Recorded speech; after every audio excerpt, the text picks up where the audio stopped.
Bom dia, ouvintes da Rádio Assunção Cearense. Bom dia, internautas do blog do Edson Silva. Estamos começando agora o nosso programa, o blog do Edson Silva, na Rádio Assunção Cearense.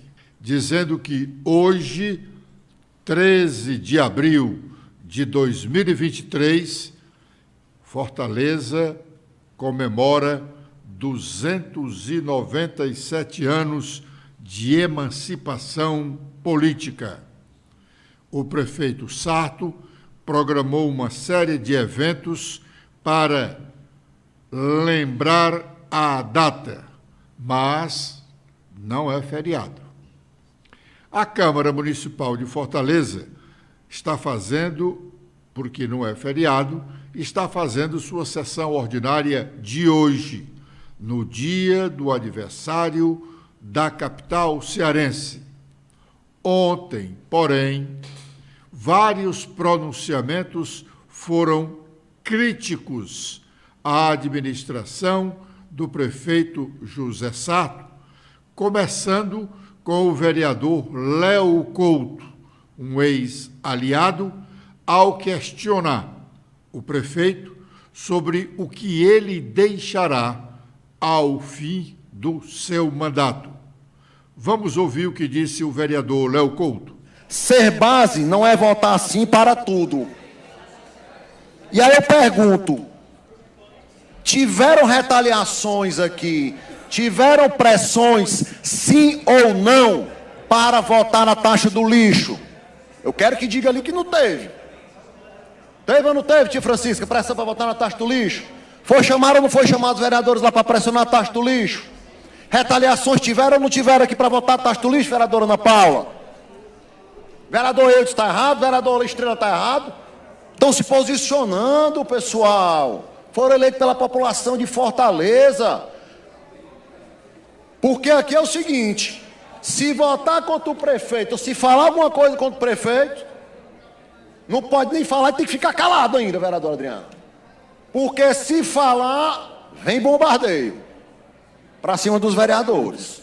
E aí, em vez de 100 dias, eu queria pegar os 830 dias da gestão Sarto. E aí eu fico pensando, vereador Lúcio Bruno, eu gostaria até que alguém falasse quais foram as obras emblemáticas do prefeito Sarto. Onde tudo que eu estou vendo aqui, vereador Lúcio Bruno, que é quem participou assiduamente aqui da gestão do prefeito Roberto Cláudio, todas as obras que estão são andamento das obras do prefeito Roberto Cláudio. Eu queria que alguma obra emblemática do prefeito José Sarto. E saber qual será, aliás, uma pergunta, população da nossa cidade, daqui a um ano tem eleição. Qual é a marca que o prefeito Sarto vai deixar, vereadora Adriana? Essa é uma pergunta para a gente se fazer. Qual é a marca? É a taxa do lixo? Será? Que eu acho que vai ficar carimbada no prefeito Sarto. São os buracos da nossa cidade, onde nós temos várias piscinas e lagoas aí, embelezando, para, entre aspas, a nossa cidade. Cadê os 100 dias, né, dos tapa-buracos? Esses 100 dias já se passaram. Tá vendo como é pouco, né? Tudo é narrativa. Às vezes 100 dias é pouco, às vezes 100 dias é muito. Será que a marca do prefeito Sarto será os buracos da nossa cidade? Como é que ele vai fazer? Ele vai remendar ou asfaltar? Será que esse empréstimo, que é um cheque sem fundo, cheque sem fundo não, cheque em branco, vereador Júlio Brice, será a marca do prefeito, mais de R$1 bilhão, a gente sem saber o que será feito com esse dinheiro? Será o aumento da tarifa de ônibus? Se será a marca do prefeito Sarto? Será o aumento da Zona Azul? Mais uma maneira de arrecadar aqui na nossa cidade? Ou será a saúde da nossa cidade, vereador Júlio Brice, vereadora Ana Paula? Será que a marca do prefeito Sarto será a saúde? Que aí foi falado ali semana passada que estava certo, que tem que trocar mesmo, que as empresas trocam as suas gerências constantemente. Não queira comparar a prefeitura com empresa não, caros colegas. A empresa não tem oposição não, a empresa não tem troca de cargo não, a empresa não tem conchavo com um ou com outro não. Não venha querer comparar uma empresa com uma cidade complexa como Fortaleza, a quinta capital do país, dizer que em 2 meses trocar o secretário de saúde é certo, está errado. Bom, não ficaram por aí as críticas ao prefeito Sarto, porque, por seu turno, o vereador Danilo Lopes, após renovar críticas sobre a taxa do lixo, concluiu pela defesa da revogação da lei que criou a taxa do lixo. Vamos ouvir o vereador Danilo Lopes. E, finalizando, nós temos a taxa do lixo. Como se não bastasse, são 4 meses trabalhando para pagar somente imposto, vereador Jorge. Se esse país, ele desse para a gente o retorno, porque na Dinamarca é 52%, vereador Lúcio, na Dinamarca você tem saúde de qualidade, você tem estrada de qualidade, você tem educação de qualidade, você tem segurança pública. Aqui, se você for no nosso Tauap, vereador Adriano, que é um bairro de classe média, quase todas as casas são fortificadas, tem cerca elétrica e tem que ter uma câmerazinha. Nós que nascemos lá, vereador Jorge Pedro também sabe como é um bairro que sempre foi um bairro complicado de segurança. A gente ainda tem que gastar com segurança, a gente tem que gastar com amortecedor de carro, que não teve um pneu furado no buraco. Tá certo? O seu só... o meu foi 2 de uma vez. Então, você paga esse amontoado de impostos e que gente pobre não foi excluído. Teve gente do Vila Velha que mandou mensagem para mim: Danilo, eu sou casada com uma pessoa aposentada que tem deficiência, mas como a casa é no meu nome, no Vila Velha não é uma mansão não. No Zé Walter me mandaram o valor do IPTU de um terreno e o vereador o valor da taxa do lixo é o mesmo valor do IPTU. O mesmo valor do IPTU do terreno é o mesmo valor da taxa do lixo. Para concluir, vereador. Para concluir, revoga já, prefeito. Revoga essa taxa já. Ninguém aguenta mais. Bom, o líder do prefeito, vereador Carlos Mesquita, fez a defesa de José Sarto. Vamos ouvi-lo. Mas eu queria só terminar a minha fala mostrando para os nossos amigos, deixa eu ver se eu tenho aqui, mostrando para os amigos que pode ter acontecido alguma falha, vereadora Cláudia, em algum ou outro contribuinte.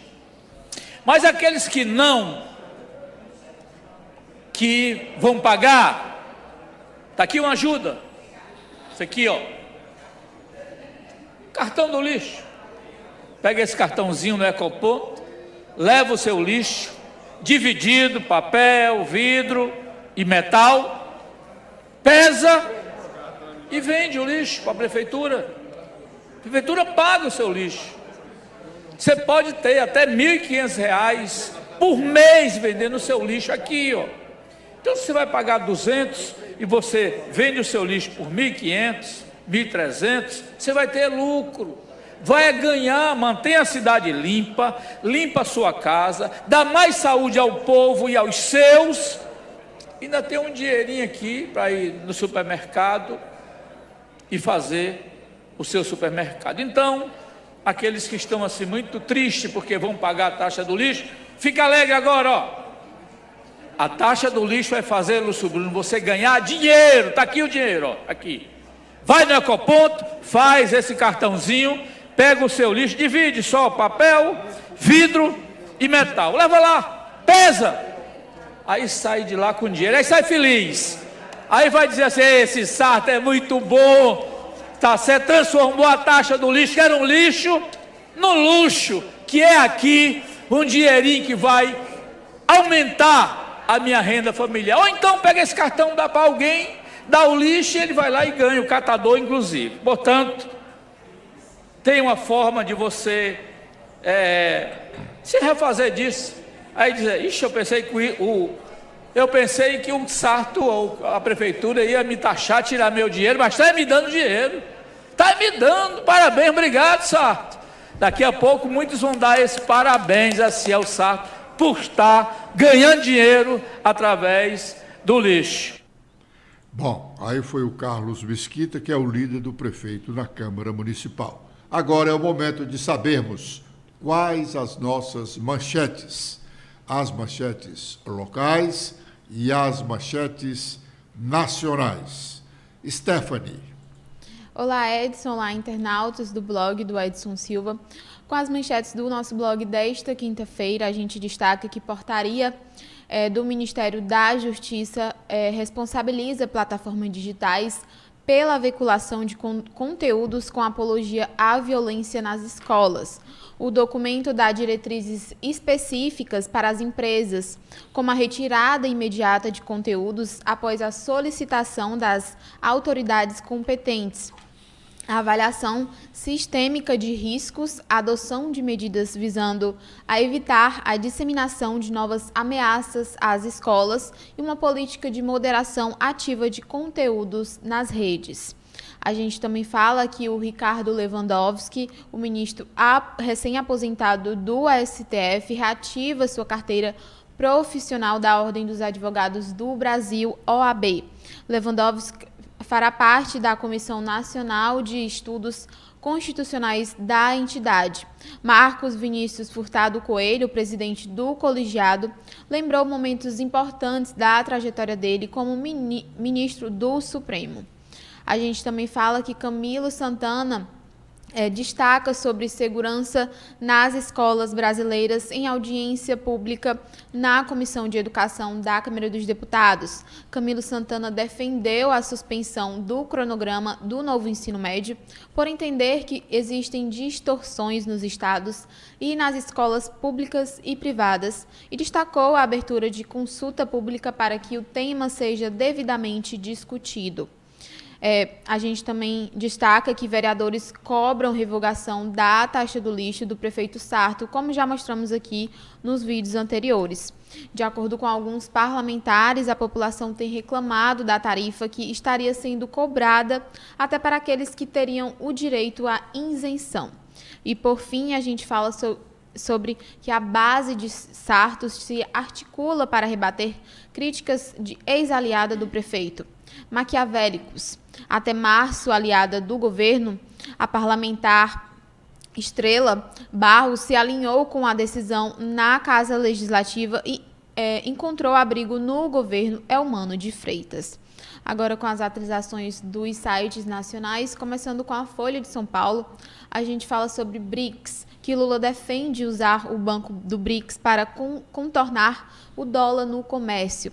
Em sua posse na instituição, Dilma Rousseff projeta ampliar transações nas moedas dos próprios países do bloco. Sobre política, a Procuradoria Eleitoral defende que Bolsonaro seja declarado inelegível. A manifestação ocorre em ação sobre reunião com embaixadores. Sobre Cracolândia, a aposta de Tarcísio para a Cracolândia vai ser chefiada por ex-governo Bolsonaro. A Folha Jus destaca que preferido do Lewandowski ao STF tem relação de 2 décadas com trunfo. O baiano, de 43 anos, foi secretário-geral do Supremo e concorre com o Zanin por indicação. Agora, com as atualizações do Estadão, a gente fala sobre relações exteriores, que em discurso na China, Lula questiona o dólar como moeda de negócios. Quem é que decidiu que era o dólar a moeda? Disse o presidente durante a posse de Dilma no banco. A gente também fala sobre medidas que, após ataques, São Paulo vai reforçar policiamento em escolas e contratar 550 psicólogos. Agora, a gente destaca as manchetes do Globo. A gente fala sobre importados pela internet. Haddad sobre fim de isenção a e-commerces. Ninguém está pensando em aumentar impostos. E revés para ex-presidente, o Ministério Público Eleitoral se manifesta a favor e inelegibilidade de Bolsonaro por 8 anos deve ser votada em 1 mês. Por fim, a gente destaca a coluna do Lauro Jardim, que é a reunião de Flávio Bolsonaro e Cláudio Castro no Palácio do Guanabara. Bom, no próximo sábado, o PDT Nacional faz um evento em Fortaleza, ou mais precisamente, uma convenção municipal para a fundação do Diretório Municipal do partido e a eleição de sua primeira diretoria. O ex-prefeito Roberto Cláudio será eleito presidente. A direção nacional do PDT vai estar presente, representada pelo presidente em exercício, deputado federal André Figueiredo, e pelo presidente licenciado, por estar ministro da Previdência Social do governo Lula, que é o Carlos Lupi. O evento de sábado é esperado com certa expectativa pelos pedetistas e políticos ligados ao governo Eumano de Freitas, em razão do pronunciamento que poderá ser feito pelo ex-governador Ciro Gomes, adversário e principal crítico do PT, e também por conta do rompimento dele, Ciro, com o irmão senador Cid Gomes, cuja presença no evento pedetista ainda é dúvida, embora tenha sido cientificado do acontecimento e convidado para dele participar. O PDT, embora esteja participando do governo Lula, não dá tanta segurança de que estará participando por muito tempo deste governo. Tanto que o partido decidiu integrar um bloco parlamentar na Câmara dos Deputados, sob orientação do presidente da Câmara, o deputado Arthur Lira, contrário, o bloco que foi criado agora, contrário ao bloco parlamentar governista já existente naquela Casa do Congresso Nacional. O deputado André Figueiredo, presidente em exercício do PDT, fala sobre a criação desse bloco parlamentar. Vamos ouvi-lo.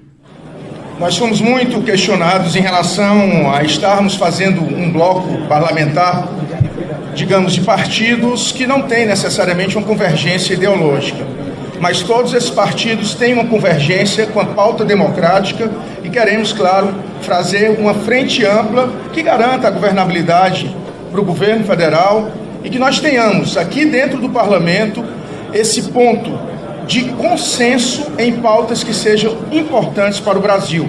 É bom que se diga que no Senado já há o hábito de partidos que não têm convergência ideológica ter a formação de blocos como hábito. Por exemplo, o PDT já é blocado com a União Brasil no Senado da República, o PT é blocado com o MDB, enfim.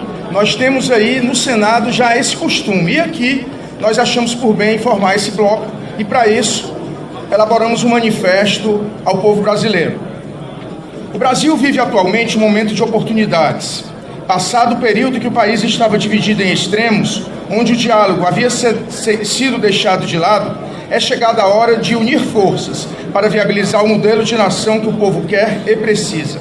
A Câmara dos Deputados, como Casa do Povo, exerce um papel fundamental nos rumos que serão dados no resgate do Brasil, tanto em termos de políticas sociais quanto econômicas. É preciso encontrar convergência nos diferentes e viabilizar o diálogo para que a Câmara funcione efetivamente como a força motriz de um sistema de engrenagens que possibilite o desenvolvimento do Brasil em todos os seus aspectos. Sem isso, projetos fundamentais para este momento correm o risco de serem bombardeados no parlamento. Isso vai desde a tão esperada reforma tributária à garantia de verbas para a execução de políticas públicas, do novo marco fiscal ao Bolsa Família. Pensando nisso, nós, líderes do PP, do PSB, do União Brasil, do PDT, do Patriota, do Avante, do PSDB, do Solidariedade e do Cidadania, estamos ultimando a formação de um bloco único na Câmara dos Deputados, o maior da Casa, com 175 parlamentares. Que, de fato, é uma grande novidade no ambiente político nacional neste momento. O deputado André Figueiredo vê inúmeras vantagens na formação desse bloco, mas, na área do governo, há divergências. Porém, como explica, por exemplo, uma matéria que está hoje na coluna política do jornal O Estado de São Paulo, que começa dizendo, o título é Gleisi, que é a presidente nacional do PT, tentou demover PSB e PDT de integrar bloco de Arthur Lira na Câmara. O PSB e o PDT são participantes do governo Lula, cada um com ministros na pasta. O PDT tem apenas um, o PSB tem 3 ministros no governo Lula. Diz a nota, horas antes do anúncio de formação do maior bloco de partidos da Câmara, liderado por Arthur Lira, a presidente do PT, Gleisi Hoffmann, procurou os presidentes do PDT, Carlos Lupe, e do PSB, Carlos Siqueira, para convencê-los a formar um bloco de esquerda com o PT. Foi uma tentativa de demover esses partidos de se somarem a outras legendas de centro e do centrão, além dos dois se unirem, PP, União Brasil, Avante, Solidariedade e Patriota. Isso não é uma afronta a ninguém, é uma organização dos campos, afirmou Gleisi. É legítimo, abre parênteses, é legítimo formar blocos de acordo com a afinidade política. Eu gostaria de um bloco que tivesse PT, PCdoB, PDT e PSB, disse Gleisi. A tentativa não prosperou, pois os partidos já estavam fechados com Lira. O PL, partido de Jair Bolsonaro, e o PT de Lula optaram por ficar de fora dos 2 grandes blocos formados na Câmara dos Deputados. O segundo é composto por MDB, PSD, Republicanos, PSC e, finalmente, no PL, deputados falaram que uma estratégia visando a sucessão de Arthur Lira à presidência da Câmara em 2025, por ter a maior bancada, com 99 deputados, a sigla deseja se firmar como fiel da balança e ser cortejada por ambos os blocos em troca de apoio. A questão dos pesarosos incidentes acontecidos em escolas brasileiras nos últimos dias tem sido, em razão desse problema, têm sido vários os pronunciamentos de vereadores, deputados estaduais e federais, senadores, além de ministros e outras personalidades da política e da administração pública. Ontem, na Assembleia Legislativa cearense. O tema foi levantado pela deputada doutora Silvana. Vamos ouvi-la. Pessoas, isso é positivo. É positivo fazer amizade com quem faz a segurança ali no seu bairro. E eu entendo que nós podemos trabalhar, talvez não com aquela que na realidade o Ronda do Quarteirão pegava a cidade inteira. Talvez a gente não consiga isso. Mas no entorno das escolas, a gente pode conseguir reativar um programa desse sim. Eu acho que deputada Amibié, uma ideia muito sensata. Você estudar onde temos escolas particulares e do governo. Eu acredito que quase todos os bairros temos, mas nem todos nós temos.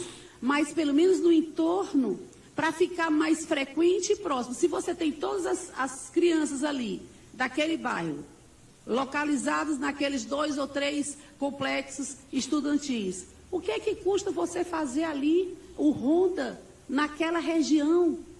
Mas é só isso, não vai resolver. Gente, aqui se a gente pudesse resolver, a gente ia na casa de cada pessoa, pegava ali os psicopatas que tem ali, tudinho, mandava prender, tratava eles tudinho, mas a gente não tem como fazer isso, infelizmente. Infelizmente, nós não temos como fazer isso, mas nós podemos dar a sensação de mais calma para esses pais, de segurança, sim. Muito bem.